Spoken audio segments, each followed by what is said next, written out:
And so yoga had become global not by Indians taking yoga global, by Americans and Europeans repackaging what was Indian and selling it back to us. I called my dada from campus and I remember telling him it's amazing that yoga is global, but it's not so amazing that India doesn't have anything to do with it, and we can't let the same happen with Ayurveda. So we launched this muscle gain supplement called Herbo Build. In 6 months, it became a high-selling product. 40% of the company's sales, 2,000 units a day selling on my website. That's the power of just reading the Facebook comments that come from my customers who are seeing my ads. From 50 orders a day, it just jumped to 5,000 orders. And what really broke in the system first? I think the harder part was not the 50 to 5,000, it was the 0 to 50. The great part about e-commerce and digital businesses, once your car is in first gear, you can keep replicating the same thing. If you're reasonably smart and know how this works, it can go from first gear to second gear and third gear and fourth gear.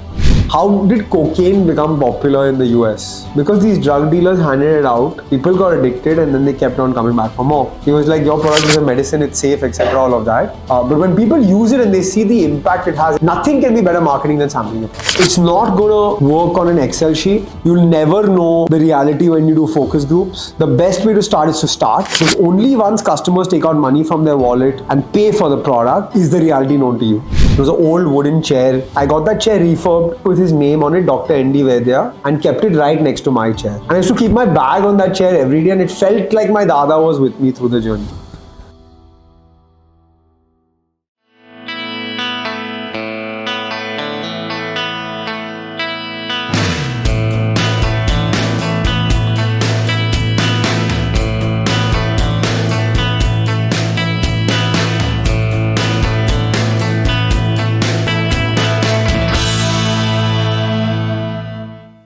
Hello and welcome to Insights with Midas.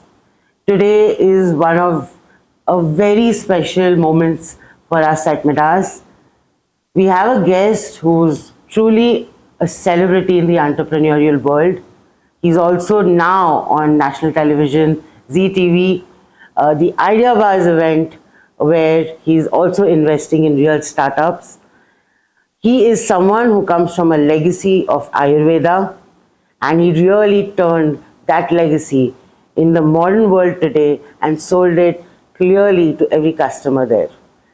He is an amazing human being, and I'm very excited to really interact and have this conversation with none other than Mr. Arjun Vaidya.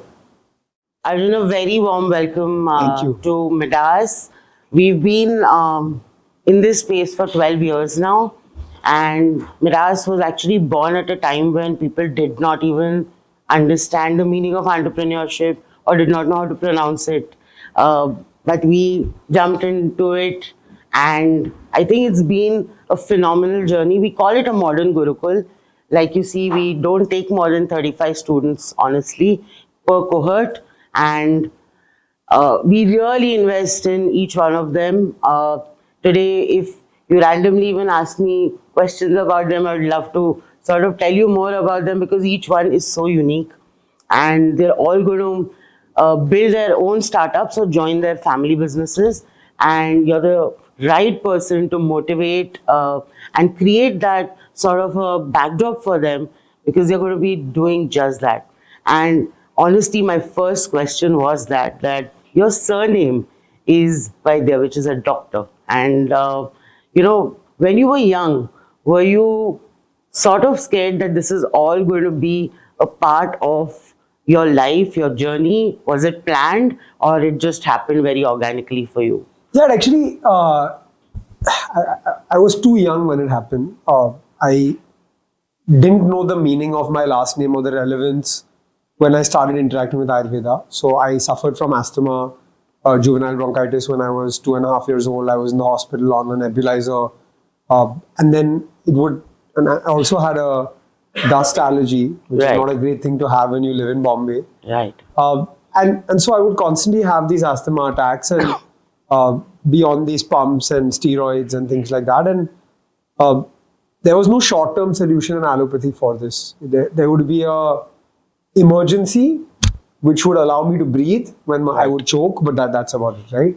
So I got an Ayurvedic treatment when I was like 3 years old for my asthma, and I was cured by the time I was 15. Mm-hmm. In that 3 to 15 age journey, I lost a lot of my childhood, right? So like most kids, I started playing cricket. And I started playing cricket when I was 5. And when I was 7, my dada took me off the cricket field because there was too much dust on the cricket field. So while my friends were playing cricket and football, I was playing golf and squash. And I had a hand-eye coordination problem. So just imagine a 7-year-old kid on a golf course trying to hit a golf ball and has a hand-eye coordination problem and sees only people above the age of 40 around him, right? I couldn't have Coke, Limca, Fanta, Sprite. I know nobody has it anymore. But when I was growing up, birthday parties served this stuff. I had my first ice cream when I was like 13, 14 years old. So Ayurveda enabled me to get back these parts of my life. And at 15, I was cured of asthma. And the first thing I did was go and play cricket. Right. And I started playing cricket again. And I became the captain of my school cricket team at that time. It wasn't a great team. Not many people wanted to play. And I became captain not because I was the best player, because I was the only guy who showed up to every practice. And so my coach said, okay, fine, then you're at least sincere. So we'll make you captain. And that's actually why I started respecting Ayurveda. See, many of you come from family businesses as well. I come from a family business also. Inherently, you grow up saying, "Mujhe nahi karna hai." Yeah. Like I want to change the way my dad or my granddad or my mom does it, right? Because they're doing it in a very old school way, and so you end up thinking everything but that. Correct. That is very bad for India actually, because our economy is made on family businesses. But we are at this interesting juncture where modern generation has thoughts of their own, has values of their own, and has things to bring. But there is a clash between the modern generation and the older generation. And I would say my generation, and I'm now 34, and generations below, are the first set of generation that can say no to your parents. Correct. Right? Like, I'll give you a stat from Ayurveda. Can anyone guess what the Chyawanprash market was in 2010? Anyone? Any idea? 650 crores. 15 years later, can anyone guess what the Chyawanprash market is? Sorry? 800. Why? Because the kid at 10 now can tell their mom, nahi chahiye. My parents couldn't tell their parents Chyawanprash nahi chahiye, right? And so, while India adds kids every day, we are that first generation that can start saying no. And so, I didn't want to do Ayurveda for a very long time. But then when I was cured of asthma and I could start playing cricket again, I understood that this science had a lot of value. And so I promised my dada before I went to college in the US that I will do something with this legacy. Mm-hmm. And that is the start of the germination of the thought that eventually led to the creation of a business 7-8 years later. Right, right. So, and so the learning from that would be that, like, just because it's your family business doesn't mean you will do it until you have some personal connection, story, or motivation to do it. Because otherwise you feel like you're forced into it. true. And in fact, one of the stats I'd love to share with you is that, when all the students come at Midas, almost 60% of them will say, we want to do something of our own. Startup karna hai, hame family business nahi join karna hai. And pretty much the 95% are coming from family-owned businesses who've had legacies over the years. And they're like, hame khud ka karna hai. And over a period of 3-4 months, they soon enough realize that there's so much that they can Value do. that can be created. Absolutely, absolutely. And they end up joining the family business, which is great. And like you said, they've reached a point where they're able to sort of take the best out of what is there and what they can sort of bring in to the business from the new era that's coming in. And I think what is important, how you communicate with your parents, especially your fathers who taking charge of the business. I think that's where a lot of things go wrong. Like you were saying that na bol sakte. That's the generation that has learned to say no as well. You call your grandfather the e-commerce of that time. He used to have 12,000 postcards that used to come to him. Can you tell me that story? It's very interesting to hear. Yeah, so my dad's actually not in Ayurveda business. And so he didn't want to be a doctor in the 90s. He tried to create what I eventually created, but my dada lost money when he was trying distribution. My dada said, you work in my clinic or you go and do your own thing. So my dad eventually started his own jewelry and watch business. And there used to be a large jewelry and watch fair every year in Basel. Now it's stopped and it's moved to Qatar actually. But every year, my mom and dad used to go to Basel in the summer. And I think it was April or May or something like that. My dada would just accompany them. For whatever reason, he would want to go there. He had nothing to do with the business. And when I was old enough, when my dada wasn't in Bombay and I was 13, 14, 15 years old, at the end of the day, I would have to go to my dada's clinic and collect the cash. So, consultation was free in this clinic, but if you bought medicine, you had to pay. For the days my dada wasn't there, people would just come, stand in line, buy the medicine and leave. And there'd be a lot of cash, small notes, 100, 100, 100, but there would be like lakhs every day of cash that was collected. And the cash would be in two different bins, not even like baskets or containers, they would be in bins, right? One bin would be the cash that had come from the post department, the other bin would be the cash that had come from the people who came there.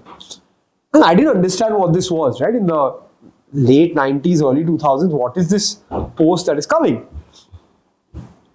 Basically, outside of the 300 people that came every day to that clinic, 12,000 people across India on a monthly basis wrote to my dada via post, VPP post, where they wrote a letter talking about their symptoms, their ailment, what they are suffering, what has happened in the past.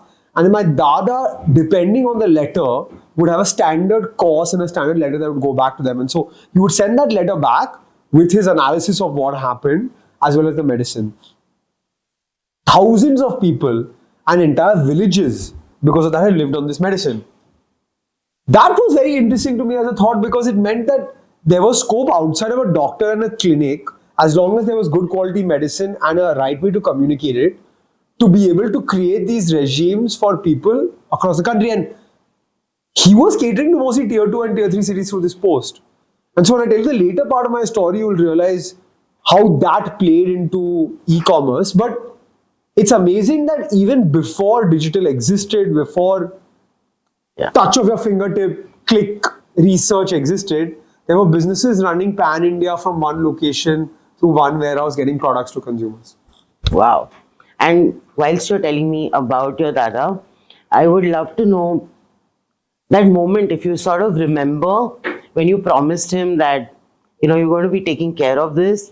And I also want to understand, how has that particular promise probably helped you through the worst times as well? Yeah. There were many moments actually. So I remember many instances with my dada, but when I was 15, my dada had got a laptop. He got an Acer laptop. And then our family formulations of Ayurveda were written in these Gujarati and Sanskrit scriptures. And my dada was like, there is no chance my grandkids, because my dad had already gone a different way, my aunt had gone a different way, my grandkids will be able to read this stuff. So he said, I have to transcribe this into English and put it in a format they'll understand. And so he didn't know how to use Excel at that time. So he told me, I'm going to read these formulations out to you, write them on Excel. Okay. So I would every Saturday and Sunday go to my dada's house in the morning, have breakfast with him, and they'd read out these 105 formulations, and I'd put them on an Excel sheet and save them in a passcode sort of controlled file, etc. So nobody could access them. And at that time, I remember telling him that there's something in this, and if nobody does something with it, I'll do something with it, right? So that was the sort of loose promise I made him. Then I went to US for my undergrad. I went to Brown University. And in my first week of college, trying to make friends and get into the whole orientation. We had a batch of 1,300, right? It was not a small group like you guys. So you try to do everything, right? So there was a girl in my hallway of my dorm who was Dutch, but she was teaching yoga. I was like, I'm Indian, I'll come for the yoga class. It was an amazing yoga class. There were like 30, 40 people in the yoga class, but 8 of us were Indian in that class. And so for me, it felt great that Indian yoga is being taught by a Dutch person in a campus in Rhode Island on the east coast of the USA. But we were the students and not the teachers. And so yoga had become global, not by Indians taking yoga global, by Americans and Europeans repackaging what was Indian and selling it back to us, right? We didn't make yoga cool, but yoga became a multi-billion-dollar industry in the US. And so I called my dada from campus. I remember telling him it's amazing that yoga is global, but it's not so amazing that India doesn't have anything to do with it. And we can't let the same happen with Ayurveda. So that was the sort of initial motivation to say, okay, I'm very patriotic. I wear this band with the Indian flag on my hand. I've been wearing it for 13 years. If you ever see any of my photos, videos, you will see this band on my hand. I never take it off. So then I said, okay, let me do something with this. But as a student, you're like, anything, there's a realm of possibilities. Right. Everything could be something you would do. But I made the conscious call to come back to India in 2013.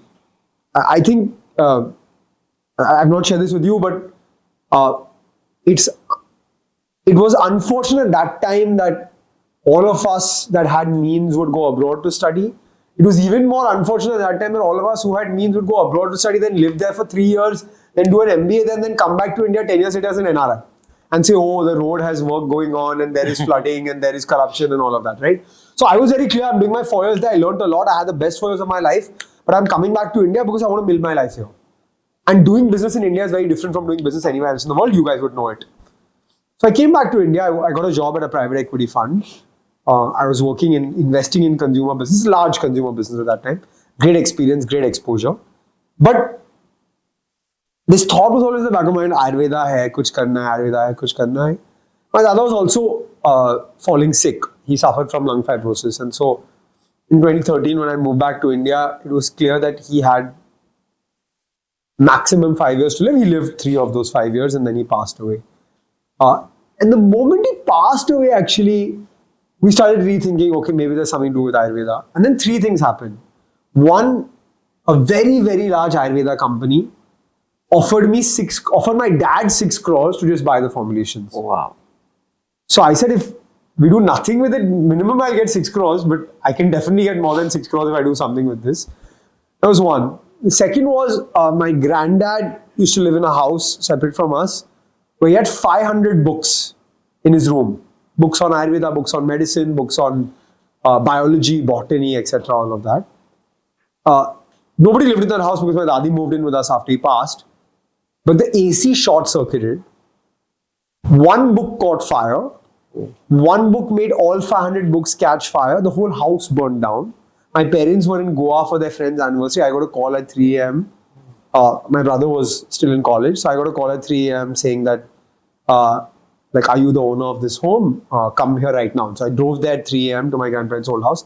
And I saw my grandparents' house completely burned down. Like, meaning like black soot all over that home. Scary sight, etc. All of that. Only 2 things survived. 2 things out of the whole house. One was my dad's Nana's writings on Jainism.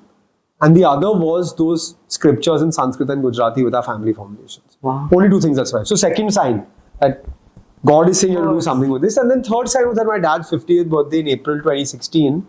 So by this time my dada had passed, we were keeping the clinic running as a dispensary. So if you came with his prescription, we'd give you the medicine.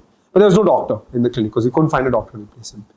And then my dad's 50th birthday, they had my dad's team basically throw a small party for him in the lobby of the office building. And they invited my dada's team as well because now they were working in some way for my dad as well. And I gave a speech about my dad and the values he's taught me and all of that. And my dada's nurse of 17 years who was still with us came up to me after the speech and she was crying and she said, "You're talking about your dad, but are you going to let your dada's legacy die?" And that moment for me was when the switch flipped. And I said, I'm 25 years old. 1 or 2 years into this will tell me whether something is happening or not. What's the worst that can happen? I lose 1 or 2 years of my life. I am earning a good salary. I have enough savings. My family is wealthy enough to give me food and a shelter over my head. If not now, then when? And I quit my job and I set off on this journey to build this company. Amazing. Can we have a round of applause on this one? Amazing. Beautiful. So you started this business offline with 6 distributors and you stated that 90% of that stuff came back. And that's where you pivoted and things sort of unfolded. Can you tell us more about that? I'll tell you first the hard part about being a 25-year-old entrepreneur in India in a traditional industry. Ayurveda is a very old school industry, right? Dabar, Patanjali, Vaidyanath, Himalayas, Zandu, Vaidyanath, all very large companies but old companies. Like I joined the Ayurvedic Drug Manufacturers Association and I think they let me in as a joke because they were like, nobody below the age of 50 has ever applied to this organization. And I went for the first meeting and I was the only guy I was 25 years younger than everybody else. I went to my raw material supplier, Amrutlal was the name of that supplier, and he didn't know me. He knew my dada, he didn't know me. And I showed up, I had a Honda Jazz at that time. That was the car my parents had given me, so that's the car I had. And I still can't grow a mustache or a beard, so I'm always clean shaven. So they were like, "Kaun hai ye?" Right? Like he was like, "Boss ko bula lo. Aapke boss ko bula lo." I was thinking, "No, I'm the boss of the company." So I struggled a little bit with that. Then I remember my dad saying, "Ki Honda Jazz ko upgrade kar lo." He was like, "This car with this look and this face and this age, nobody will take you seriously." So I had 9 lakhs of savings at that time. And so I had the budget of 9 lakhs to buy a car, and in that budget, I was getting a Ciaz. Okay. Ciaz was the car I was getting, but the Hyundai showroom was outside my building. So my dad really liked this Hyundai Creta that was coming in 15 lakhs. So he paid the difference of 6 lakhs, and I got a car. And it seemed very odd, but when I would show up in that car to meetings, people would take me a little bit more seriously. Those are random nuances that you guys may face as very young entrepreneurs. Like today, I don't face it because, okay, I'm now 30 plus, I have a kid, so people take you a little bit more seriously. But at that time, nobody took me seriously. We failed massively with offline distribution as we started the company. Now, there was nothing like D2C in 2016. D2C was something my friends in the US and Europe talked about, but there was no online-only brands. There was online marketplaces like Amazon, Flipkart, Nykaa, NetMeds, PharmEasy, 1mg, Myntra, all of these places. But there were no brands selling only online, especially on their websites. It was like unheard of, right? So we went offline. We signed up 6 distributors. I had 22 sales reps in Bombay going store to store, selling my product. The cost of my sales team was 5 lakhs a month, 5 to 6 lakhs a month. And I did 10 lakhs of billing in my first month, Jan 2017. And I thought it was amazing, right? So I'm a finance guy, so I'm making this Excel sheet, 10 lakhs, 20 lakhs, 50 lakhs, 1 crore, 2 crore, 5 crore. And in like 18 months, my business on that Excel sheet was $1 million per month, which was like, I think at that time, 7.5, 8 crore, something like that, basis exchange rate. You will learn the best fiction stories are written on Excel because 3 months later, when I went to collect that 10 lakhs from these distributors, I got 1 lakh of cash back and 9 lakhs worth of half usable, half damaged products which were never to be used again, right? And you will also hear all these podcasts and stories and all of that where people say, "Ke yaar, try and try and try till you succeed," and like keep going until you fail. But there are also times when you take that call like this is not happening, it's not working. Yeah. So with Tabar, Imami, Patanji, Baidyanath, Zandu, Himalaya, big budgets, I'm a young guy who doesn't know offline, doesn't have the money. I said this offline thing is not happening for me. And so I took the tough call 6 months into hiring this 6 lakh ka sales team, because 6 lakhs into 6 months, I spent 36 lakhs on my sales team, another 30 lakhs on marketing, and I had done some 1 to 3 lakhs of sales. Like, just imagine that loss. And by the way, the business was bootstrap. People say bootstrap, but my dada had left behind 4 crores in that company. So my dada's inheritance that he had left me, or his, I don't know, 50 years of practice ka jo 4 crore company mein bacha tha, I was burning that on a monthly. So you can imagine the feeling that someone's going through, burning what your grandfather has created. You're saying you're creating your grandfather's legacy and taking forward. I was killing that legacy. Fortunately, I had a smart girlfriend. She was working in Nykaa. She told me, if this online thing doesn't work, why don't you try? If this offline thing doesn't work, why don't you try Ayurveda online? Nobody's doing it. I'm seeing the traction that's happening on Nykaa and other online platforms. And so I convinced her to marry me, and I convinced her to join the business. And that's actually how the online journey of Dr. Vaidya started. Amazing. And I also wanted to ask you that you've, gone full hog without R&D is what you've said. And was that a strategy, or was that something that kept you up at night? No, I actually didn't. I think I said I went without R&D, but the nuance there is that my dada left behind 105 FDA approved proprietary formulations with me. For in the 5 years that I ran the business, I could launch only 80 of those products. So I had all the R&D with me, and I was also a proponent or a live example of those products working, as well as the fact that I had a clinic, right? Yeah. I still kept my Dada's clinic running. So the one thing that I could see on a daily basis was that there are patients coming in every day who are swearing on this medicine. Now, their parents have sworn on the medicine, their grandparents have also sworn on the medicine. Every day we'd have 5 patients come from outside of Bombay who travel all the way to get that medicine. So what was clear to me, what was not clear to me was how to make it sell. What was clear to me was the product works. And so if the product works, why change it? Right? Why fix what's not broken? Okay. So LivUp has been one of the most, loved products that you've had. So was this, again, a R&D or a Friday night with your friends? So when I started launching this business, my Dada was an Ayurvedic doctor. And Ayurveda is known for chronic ailments. Right? Everyone will tell you Ayurveda doesn't work instantly. It takes 3 to 6 months to work. And I'm thinking to myself, 25-year-old guy, not a doctor. My Dada's bulk of business was diabetes, arthritis and asthma. Who's going to take me seriously to sell diabetes, arthritis and asthma medicine? And by the way, do I really want to sell that? Like, am I excited by selling that? So I said, no, I went to my dad. I said, I don't want to sell anything but this stuff, right? I want to sell something interesting and exciting. He said, look, we have a liver formulation called LivUp. It was known to act on hangover as well. So why don't you see if it works?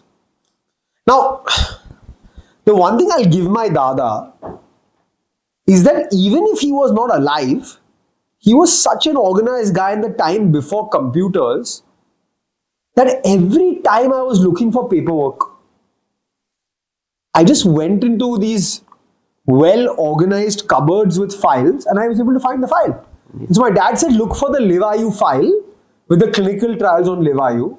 It's like I'm sitting in my office thinking, there is no chance I'm going to find this file 1.5 years after my Dada has passed. He told me to come to the factory with him 100 times while I was growing up. I never had the discipline to wake up at 6 a.m. and get on the train with him on Saturday to go to Silvassa. There's no way I'm finding this file. I look in, I open the cupboard, I find the files labeled LivUp, there were 3 files, and I found the clinical trial on the action of LivUp on hangover and the scientific reasoning behind why this product works on hangover. So it was like a crazy feeling for someone who idolized my grandfather after he's passed to find this file. I can tell you another story. As we were raising our first round of investment, we had a due diligence process with our investors. And they ask you all this paperwork, right? Like, office ka rental agreement de do. We didn't have I used to work out of an office owned by my dadi. So we didn't have a rental agreement because I didn't pay my dadi. So they made me create a rental agreement to pay my dadi. But the factory that we operate out of in Silvassa was owned by us. And they said, find the purchase paperwork of that factory as well as the original plan of that factory. I looked everywhere in my office, I couldn't find it. My dad said, go home to your dadi's room and above her bed, there are all the papers of the property your dada ever owned. Find that file, it should be there. I went there, opened that drawer, cupboard, looked at all the property papers. There were 8 properties. One of them was this property, and that was the file that I needed to close this due diligence, right? So, I mean, some way vicariously, it felt like my Dada was living this journey with me, right? And so, after all of these instances, I remember there was my Dada's chair. It was an old wooden chair. It was completely worn out. I got that chair refurbed, put a plaque with his name on it, Dr. N.D. Vaidya, and kept it right next to my chair. And I used to keep my bag on that chair every day, and it felt like my Dada was with me through the journey. So I think like LivUp was a product that was something that as a 25-year-old I want to sell. Right? I wanted to sell a fun hangover product. The good news is actually the product was outstanding. Like till today, I feel like there is no hangover product in the world that acts like LivUp. I should not be saying this on a college campus, but it really, really works. I still use it. And so I had amazing fun marketing this product, right? Because I was 25 years old, 26 years old. I used to market it through restaurants, bars, clubs, pubs, lounges, wine shops, concerts, events. And I didn't have a team. So Wednesday, Friday and Saturday night and Sunday brunch, I was standing outside a bar or a restaurant or a club and promoting this product outside a party. We had no money to market it and we couldn't sponsor events. But what I said is I'll give you unlimited packets free. The sample pack of LivUp cost 4.5 rupees to make. I give 2 lakh packets out in 1 year in Bombay. Wow. If anyone was having a drink in Bombay, they had tried my product 5 times. Right? That's how many times we gave out that product free. And people got hooked on the product. So, I didn't have money to market, but my dad said, it's not a great example to give again on a college campus, but how did cocaine become popular in the US? Because these drug dealers handed it out, people got addicted and then they kept on coming back for more. He was like, your product is a medicine, it's safe, etc., all of that. But when people use it and they see the impact it has and you believe in your product, nothing can be better marketing than sampling your product. Yeah. So I guess people using it, and I think even I've had a couple of your free products. I don't know if you were doing it. We faced another problem. After 1 year, we stopped giving it free, then people are like, we don't want to buy it now. That was a separate problem. What were the 4 metrics you usually used to keep looking at? You're also a very dashboard sort of a person. Yeah, look, there were 5 things we looked at every day. So 2017, November, we launched our website, and by 2018 end, it started working, right? We got to 50 orders a day. So we devised this, and now there's enough tools that give you this data automatically. But at that time, in 2018-19, there was none of this. So I would get a screenshot of an Excel sheet with 5 numbers on it. Those numbers were, and it would come at 11 a.m. the next day. The daily sales report, we called it. What was my sales yesterday? What was the money I spent on marketing? This is specifically for my website. Right? So what was my sales yesterday? What's the money I spent on marketing? So what is the derived ROAS, which is sales divided by marketing? So the efficiency of my marketing. What were my top 5 products? And what is the conversion rate on my website? Nice. With these 5 numbers, I got a state of health of my business. Every other number is derived from these numbers. But with these 5 numbers, every day I got a state of health of my business, which is what sales did I do? Was my marketing efficient? Are the products that I think are selling actually selling? Or is something new selling? Is there a new hero in my portfolio? And is there something wrong with my website? Is there something I need to check on my website or change on my website? Right? This was the metrics I saw. And you know, some people say as your business gets bigger, you're going to see more metrics. No. From the time my website was doing 30,000 a day, to the time my website was doing 20 lakhs a day, these are the same metrics I saw. Amazing. And that's something which is very important because you're only focusing majorly on your sales as well. And coming to the next question, where you've handled customer calls straight up, and were there any ideas or products that were born out of these conversations that you were having with your customers? Yeah, I think 2 big learnings from customer calls. So the first 1,000 customer calls were done between my wife and I. We didn't have a customer care team. Also, the customer service number was my dada's old mobile number, just in case some old patients used to call, etc. All of that. So I thought, as a South Bombay, English-speaking, foreign-educated person, I'm building a brand for people in this room. And so my marketing was all in English, my packaging was all minimalistic. But then, when I did those customer calls, I realized 70% of my customers don't even speak English. Yeah. And 82% of them come from outside top 10 cities of India. So actually, my marketing has to be Bharat and regional and vernacular languages. And so that was a big change that we did 1 year into running this business online. That's one. Number 2, this is an interesting story on consumer inciting through digital data. Not customer calls, digital data, but customer feedback on digital platforms. So I launched a weight loss product.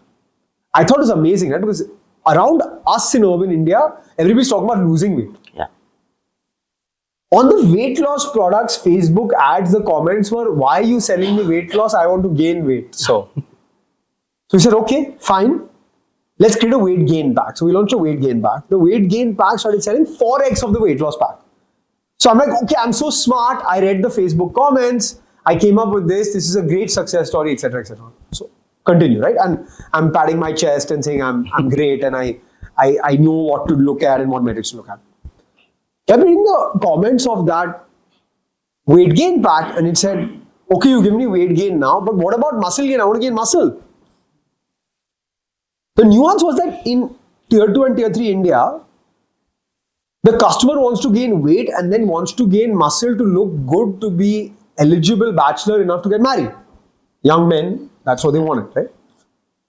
So I went back to our team with this insight and we had a muscle gain supplement that I never sold. Because in the 80s and 90s, nobody was talking about this, right? But things had changed in 2018, 19, 20. So we launched this muscle gain supplement called Herbo Build. In 6 months, it became a high-selling product. 40% of the company's sales. Number 1 product in the weight gain and mass gain category on Amazon ever. 2,000 units a day selling on my website. That's the power of just reading the Facebook comments that come from your customers who are seeing your ads. So keeping sort of an eye what your customer needs. We invested in a company called purple.com. It's like a beauty personal care marketplace. The founder of that company, which is a unicorn, still speaks to 50 customers every month. Amazing. Picks up the phone and just speaks. Amazing. So whilst we were making the conversation, you said Trisha joined your business. One of the questions that I had was, what was the perspective that she brought in, which probably you thought you were missing out on? See, I'm very honest about this. Until she joined the business was a massive failure. So I guess she was the one who made it a success in some ways. Everybody was against her joining the business because we had just got engaged, we were getting married the next year. And like everyone was like, it's a really bad idea to put all your eggs in one basket. My parents have worked together actually. And so I saw it and I feel if there's, and I said this on the TV show I'm on as well, Idea Bars on ZTV. If there are 2 people from the same family, very close friends, siblings, partners, spouses, who are fundamentally massively strongly aligned to the same goal and they can work together, the power of that is immense, right? Now I'm really good at this, right? I'm really good at sales, marketing, business development, brand, and I knew how to run the factory because I'd learned that. But I'm really bad at day-to-day accounts, operations, logistics, customer service, warehousing, day-to-day performance marketing, HR. I was not good at these things. And so I may have been a 10 on 10 on my 10 functions, but I was a 3 on 10 on the rest of the functions. And these functions don't work if those functions don't work. Absolutely. If you don't do good performance marketing, your branding doesn't make a difference. You don't get sales. And so we were honest enough to accept that we could split responsibilities. One person was good at one thing, the other person was good at one thing. It was very odd when our e-commerce logistics team would come and meet us and I would say, I'm not joining the meeting because I have nothing to do with it. They were like, no, but like without saying that, you're the guy, you should be. I'm like, no, I don't know anything about logistics. Please talk to my wife. And we didn't say wife, I said talk to my co-founder. And as long as you're able to accept your shortcomings, as well as find someone who can plug those gaps in your organization, it could be a team member, a founding team member, it could be a senior hire, it could be all of those things, but accepting with humility your shortcomings was, I guess, a very important thing for us. Amazing. I mean, it's a personal story, but so much to learn from because I think a lot of people work with friends, with partners, spouses, and eventually these relationships, if they don't have sort of a eventual goal to grow together, I think it all falls apart as well. So I have also understood, one of the things that has happened to your company is that from 50 orders a day, it just jumped to 5,000 orders. And what really broke in the system first? I think the harder part was not the 50 to 5,000, it was the 0 to 50. Okay. Getting off the ground, starting the car. Like I remember when I learned how to drive a manual car, the hardest part was starting the car, pressing the clutch and the accelerator such that first gear can happen. Once I learned how to put the car on first gear and the car was running in first gear, then I could move to second, third, fourth. I could do that. But putting the car in first gear was a 2.5 year process for us to get to 50 orders a day. The great part about e-commerce and digital businesses, once your car is in first gear, you can keep replicating the same thing. And if you're reasonably smart and know how this works, it can go from first gear to second gear and third gear and fourth gear. So the hardest part was getting the business off the ground. Once we got it off the ground, then we used to have this activity of cutting a cake. Hmm. Every time we crossed 100 orders. So 100 orders, 200 orders, 300 orders, Nice. 400 orders. There were weeks when we'd cut 3 cakes, 4 cakes. Once that journey started, it kept going. And I think COVID really helped us as well. In 2020, April, we were allowed to operate as an essential business. The demand for online spiked and the demand for Ayurveda spiked. Yeah. And we were the number one Ayurveda company online at that time already. Yeah. So COVID gave us 5x growth. And yeah, there was a lot of acceptance to sort of go I mean, the Prime Minister was saying it, right? So Yeah. there was no other better salesperson than the Prime Minister for us. talking about you. Absolutely. I wanted to talk about the 100 crore exit.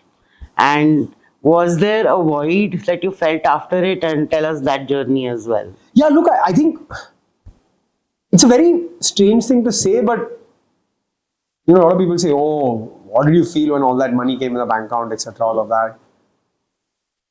I felt like massive burden lifted off me. Okay. Because you're fighting and fighting and fighting as an entrepreneur to get to that end. And you're paranoid as a person as well. You think it's not going to happen, it's not going to happen. On the last day also, there was some negotiation, some this, some that. Should we do it? Can we do it? Should we do it tomorrow, etc. The last week, I was an unhappy person. Yeah. Thinking, kab hoga? Like, I just want this to get done and move on in my life. The moment it happened, I felt a lot of relief. I remember I was at my dad's office waiting for it to happen because my dad, my brother, and my mom also own shares in the business. And so we just wanted to be in one place to ensure the money is hit because a listed company buying us. So you have to just report back to them when the money has hit, etc. All of that. And my mom told me, hey, by the way, the money's hit my bank account. And I remember just like giving a hug to my parents and then just feeling a massive sense of calm. Mm-hmm.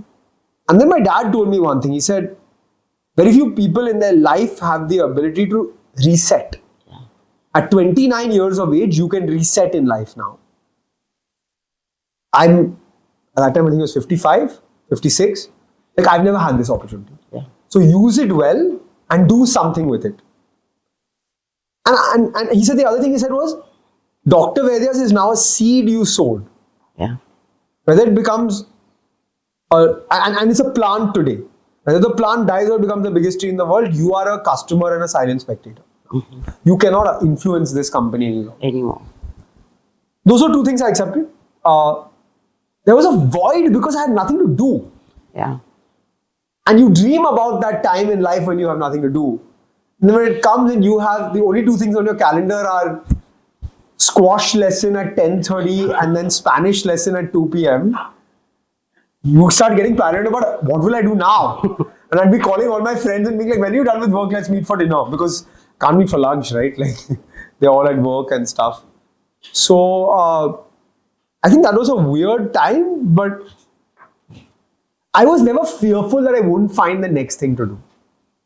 I think a lot of my friends are fearful as entrepreneurs. I must have got calls from 50 to 70 entrepreneurs who are selling their business saying, what do I do next? Yeah. I was never fearful of what to do next. I had dreamed to do a Euro trip for 6 months. Second wave of COVID hit, I couldn't do that. We moved to Alibag for 3 months and then we figured out life after that. Beautiful. So the fear was what probably you managed it in a way or Actually, I didn't have fear. at all. Because I knew at 29, I will definitely figure out something to do. I'm not going to be sitting for the rest of my life idle. My wife had a little bit of a harder journey. Okay. Because she's an operator who can always be only an operator. Mm-hmm. So when she tried to become investor, it didn't work for her. She got very bored. But I really enjoyed it. Got it. So I found it easy. Today you are an investor. And what is the first thing that sparks that feeling of, let me invest in this? I think it's at the early stage is always founder. Mm-hmm. Who is that person? Why do they have deep passion? Why would they fight through tough times? And what's their right to win? Very, very, very clear for us. Right? Wow. 50% of my decision will be on that. 20% of my decision will be on market. There are certain markets that just cannot grow. For example, there is a very, very famous luxury luggage brand called Remova. They sell luggage at like 50,000, 1 lakh rupees. Yeah. Unfortunately, there is no market for that at scale in India. True. Right? So, is there enough market size from the time of my investment that the business can go 5x, 7x, 10x? Mm-hmm. And then the third thing is what all the investors talk about.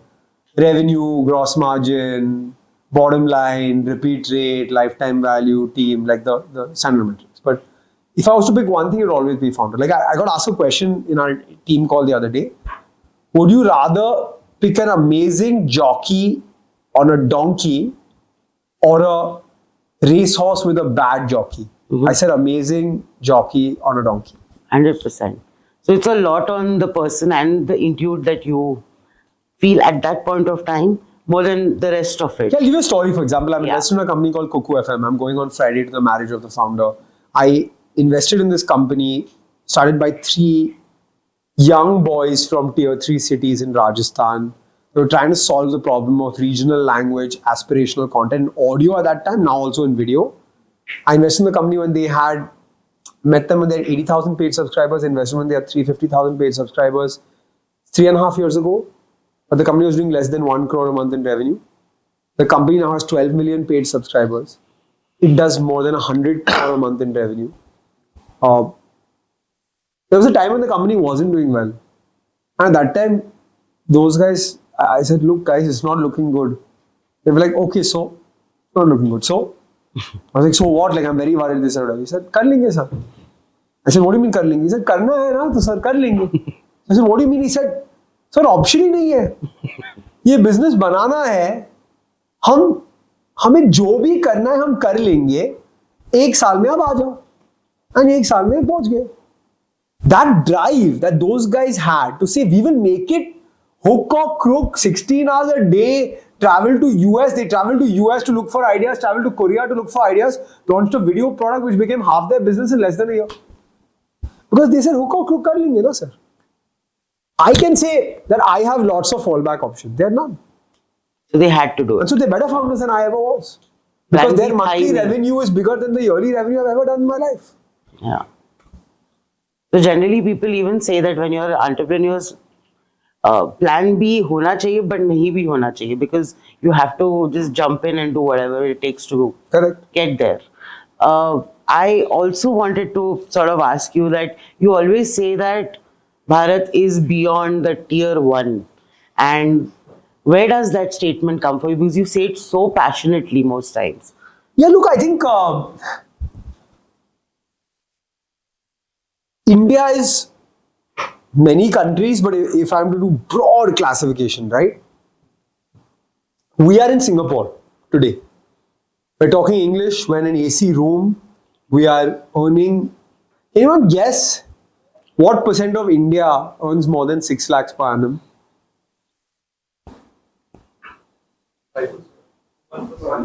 6. 6% of India earns more than 50,000 rupees a month. For us, 50,000 rupees is 50,000 rupees. That's it. 50,000 rupees, क्या होगा life में?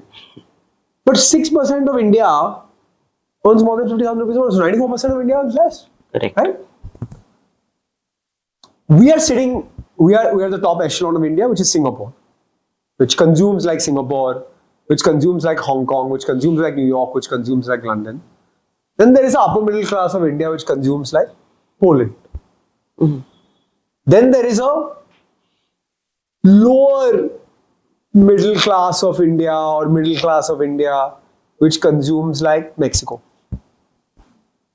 And then there is the poverty line and below, or slightly above or below, which consumes like sub-Saharan Africa, right? Like Sierra Leone or something like that. There is a market of Singapore also, but Poland is huge. And also Mexico is huge, right? So I invested in a business called Lahori Jeera Soda. They sell 10 rupee Jeera Soda. They sell 5 million bottles a day. At 10 rupees a bottle, they make 6 rupees a bottle. They're going to 1,000 crores this year in sales. I was in a conference where I was interviewing the Lahori Jeera founder in St. Regis Hotel in Mumbai. There was an audience of 100 people. Less than 10 people in that audience had heard about Lahori Jeera Soda. And that is really the difference. That there is so much opportunity outside of our social circles and our network. Mm-hmm. And a lot of times we are not even able to expand our thought beyond that. So that's why you're definitely saying that there's a huge market which we are not even foreseeing per se. And one of the beautiful things that you do is you dedicate 12 hours consistently mentoring aspiring entrepreneurs. How have you done it so consistently for so many years? It's been almost 4 years now. I think initially I started because I had time. Yeah. There was nothing else I could do, so I made a Calendly link and I gave time. I think that was my way to find my first set of investments. One of those investments that I met in that first 6 months, I invested at 2 crore valuation. We just exited half of it at 90 crore valuation, so we made 45x, and I still think that company will reach 300-400 crores in value for sure. Great entrepreneurs in Jaipur building a snacks business called Eat Better. You guys would have seen it on Shark Tank as well. I think that there is so much to learn from so many people. I spoke to a guy in Bangalore who's creating an app to aggregate coolies yesterday. I spoke to a guy yesterday who's building a specialty care e-pharmacy, and he educated me on the fact that there are only 3 pharma distributors in the US and there are thousands, if not tens of thousands in India. And so that's the nuance of the Indian market versus the other markets. I spoke to a guy from Pilimora. You guys probably know him. His name is Adil Kadri. He's also been on Shark Tank. He's one of my students. The guy can't speak English. He's from a tier 4 city. He's a 5th grade dropout. Does more than 100 CR in sales of perfume now. And has 700,000 Instagram followers. If I don't have these conversations, I don't get this information. And this information is honestly what keeps me going. It's the most motivating thing in the world to hear these stories about what people are doing in our country. Amazing. And you build Flywheel, which is, now from content to capital to an ecosystem today. How has that really happened? Has it happened organically, or did you really structure that thought as well? I first started sharing my thoughts on LinkedIn. People started appreciating it. Then my friend Raj Shamani told me you should do this on Instagram as well. So I started doing it on Instagram. What I realized is people actually gain and learn a lot from it. Yes. And then selfishly for me, if I reach out to an entrepreneur to have a chat, when I started being a VC, 2 in 10 entrepreneurs would reply to me because nobody knew who I was. Today, given that my content would reach 10, 12 million people a month, maybe 15 million people a month, 80 or 90% of entrepreneurs in India know me already. Yes. And so that establishes context already and makes the conversation much easier. Absolutely. And it may have started as a thought, but today it's become so big for you as well. And I love doing it. yeah. If I see my reel on supper clubs or protein vending machines being shared 15,000 times, I know that 15,000 people have shared it with their friends saying this could be a good business opportunity for you. Yeah. It just takes me 1-2 minutes to record that video. Right? Amazing. So you've really achieved a lot at a very young age. How would you define ambition and success today for you? Endless, honestly. I think most entrepreneurs have that never sleep, keep going on the treadmill mindset. It's bad at times, honestly. My brother calls it the hedonistic treadmill. He says you'll never be happy, you always want more. But I always want more.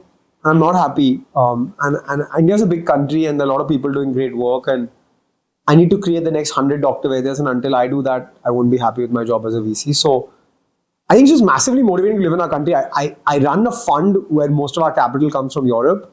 I went to Europe 3 weeks ago. You guys can't imagine how fortunate we are to live in India. Europe is in such a dire state as a economy. Yeah. I'll tell you an example, right? We went to a restaurant, we were 10 people. Of course, all Indians. 2 of the people decided that they wanted to show up at 9 instead of 8:30 for the dinner. We get to the restaurant, we're sitting down. They say we can't serve you until the rest of the people come. Like, at least appetizers, drinks, no, we can't serve you. Then those 2 people decided to come with 1 more person. So 3 people came. It was a 10-person table. They just need to add 1 more chair at the head. So can we add 1 more chair? The whole restaurant freaked out. 6 people came. Can we have 1 more chair? I don't know. We can add 1 more chair. I don't know where we'll get a chair from, etc. All of that. And they finally added 1 chair. I said, look, there's a table there with 2 people that has 4 chairs. Can you just take a chair from there and put it here and we're fine. They couldn't figure that out, right? Then They said you can only order 4 main courses and 4 appetizers for this table. I said, what do you mean? Everyone wants something different. They're like, you can order as many of those 4, but it's too complicated for us if each person orders a different thing. And so you got to choose between 4 options for everyone. This could never happen in India, right? And we were like laughing, being like, this, we get anything in 10 minutes delivered on an app on our phone. Like, you can't serve us different kinds of food on a table. There's so much opportunity lying in front of us in our country. I would say there's no better or more exciting time to be in India than now. And I guess you guys are at the cusp of something exciting in your career, so use it well. 100%. And whilst I get on to the rapid fire, I wanted you to really tell the aspiring entrepreneurs that are really getting into this journey anything that you would like to say. Yeah, I think the one thing I say to everyone is I'm not good at giving advice, but the one advice I can give you is it's not going to work on an Excel sheet. You'll never know the reality when you do focus groups. The best way to start is to start, because only once customers take out money from their wallet or now money from their UPI wallet and pay for the product is the reality known to you. So ideas are great, but unicorns are made from blood, sweat and high quality execution. Until you start executing, you don't know the answer. Action. Action. Absolutely action. Amazing. So, are you ready? I'm nervous, but I'm ready. So, Arjun Vaidya's rapid fire today. Legacy or disruption? What excites you more? Disrupting legacy. Wow. The one Ayurvedic remedy you still swear by daily. I still have this product called HerboFit. It's a Chyawanprash in capsule form. It's my daily immunity energy booster. Yeah. Brown University in one word. Life changing. I was a shy, fearful Indian kid who went there in 2009 and I came back a different person. Who's tougher, VCs or customers? Customers 100%. VCs are easy. Friday night, squash, Netflix or hangover pill or R&D? Anything that you can choose. For me, this year has been an obsession with sports, so squash. Squash. One founder you'd invest in blindly.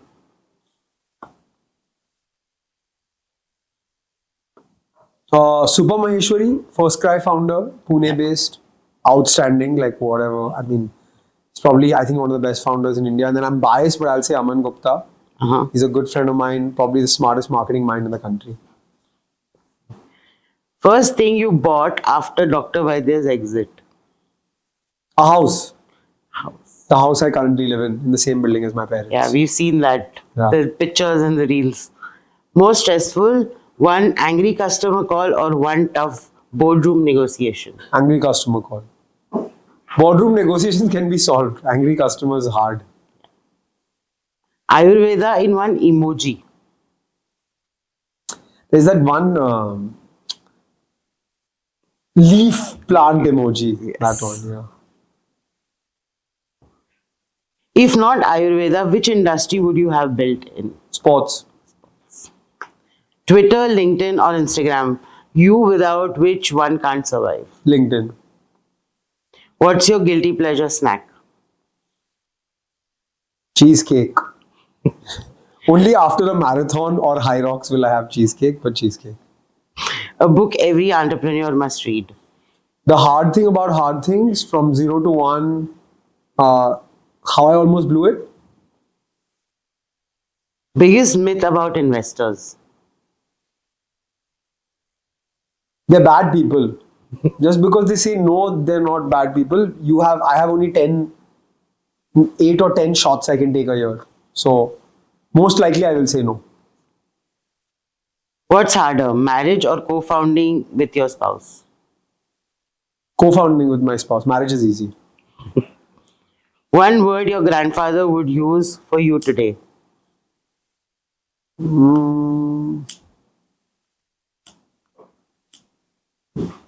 I hope you would say proud.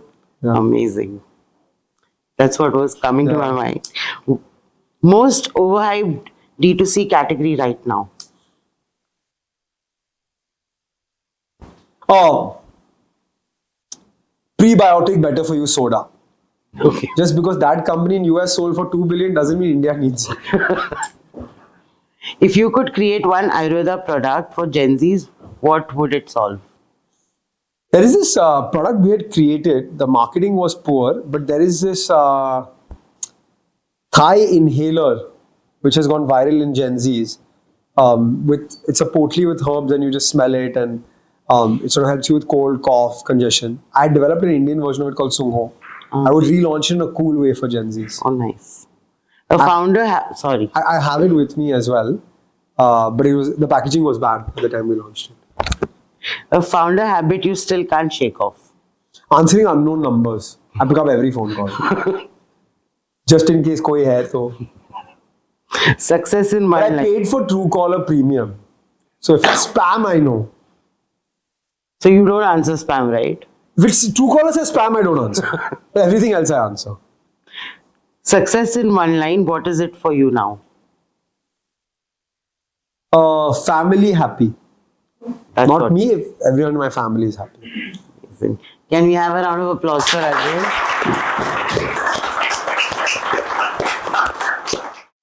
Thank you for watching the entire episode. It's a very special one. I hope you've learnt a lot. Stay tuned and do not forget to subscribe and follow our channel.